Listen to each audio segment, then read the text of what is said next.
நான் சிவாஜி சாரே கேட்டார், யாருக்கு நீ சம்பாதிச்சு உழைக்கிற?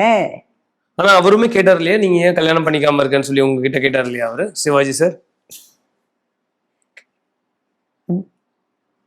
சிரிச்சுக்கிட்டு, சாந்தினியிடம் சிரிச்சுக்கிட்டு விளையாட்டு பிள்ளை பண்ண அப்படியே என்னை பார்த்துக்கிட்டே இருக்காரு. அவருக்கு ஐடியா இல்லை. அப்புறம் இப்படின்னார், பட்டுக்கிறேன். ஏன்னா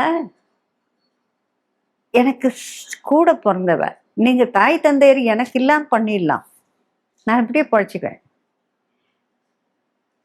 குழந்தை உங்களுக்கு படிப்பு போயிடுன்னு சொல்லி கூட்டிகிட்டு போனதுக்கு அப்புறம் அவளுக்கு அந்த சைட் இல்லாமல் என் சித்தி பையன் என் அரை கிரவுண்ட் தரேன். ஃபர்ஸ்ட் ஆஃப் ஆல் நீங்கள் யார், எங்கே பிறந்தீங்க, நீங்கள் எந்த சினிமா? இப்போ நான் சம்பாதிச்சிருக்கேன். ஏன் நீ சம்பாதிக்கல? ஓசியில் யார்கிட்டயோ பிடிங்கி சாப்பிட்டேன், நான் யாருக்கிட்டையும் நான் போயிடுறேங்கிறேன் சுவாமிகிட்ட. உங்களுக்கு என்னால் பர்டன் இந்த உலகத்தில் உங்களுக்கு யாருக்கும் வேண்டாம்.